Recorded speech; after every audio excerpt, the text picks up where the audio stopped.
So I watched Kenneth Branagh's Belfast in Tokyo yesterday, and I thought it was a brilliantly scripted film. So it was no wonder that it received Oscar for the best script writing, and it was a really laudable action from Kenneth Branagh, who is a really established Shakespearean actor as well as film actor and film director, and now an Oscar winner. And really need to mention this wonderful boy who played, uh, the role of young Kenneth Branagh.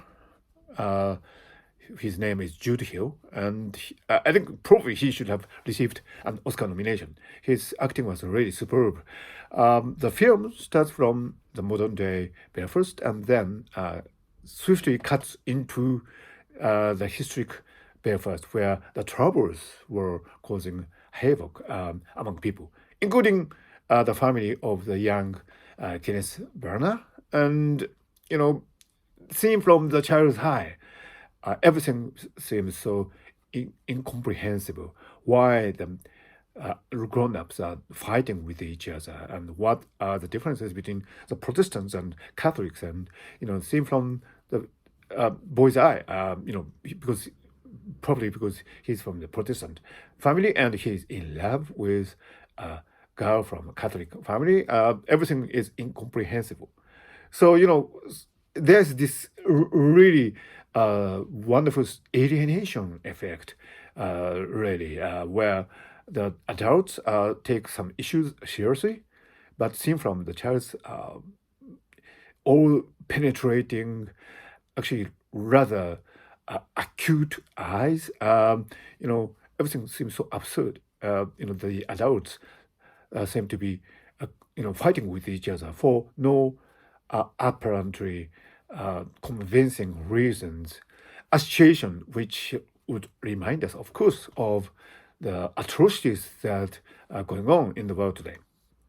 Kenneth Branagh, as you know, is an established Shakespearean actor, and he is sometimes likened to Laurence Olivier with some justifications. And I think he has put a lot of Shakespearean insight and wisdom and great tradition of drama in the United Kingdom into this film of love. I think this was a labor of love, and I think probably Kenneth Branagh needed to make this film in order to save his soul, probably because the fact that his family left Belfast was probably well advised and inevitable. But at the same time, I understand that there's this love for Belfast, love for Northern Ireland, and love for this wonderful city, which was, torn apart by the troubles. And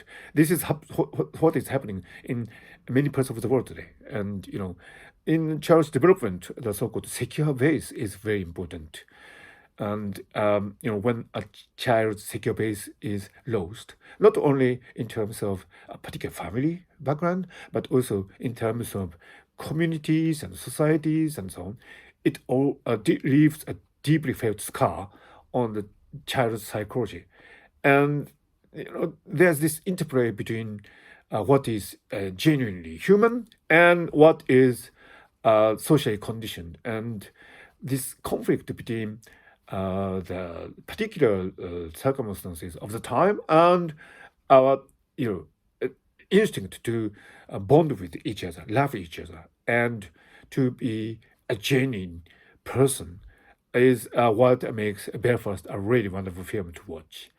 So, in terms of techniques, I think the contrast between black and white cinematography and the occasional color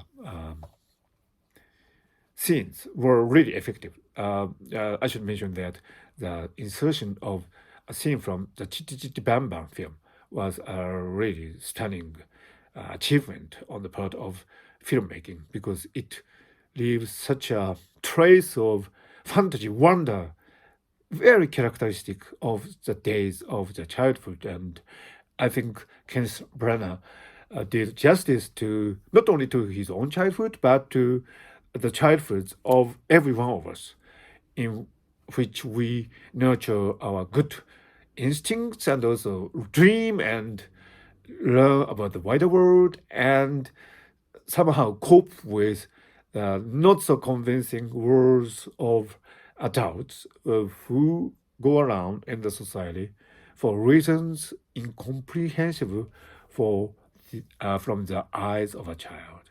So Belfast is a great triumph of drama, and it is, I think, a requiem for all living things, including humans. And it is a celebration of the spirit of childhood in a way very unique and very artistically refined.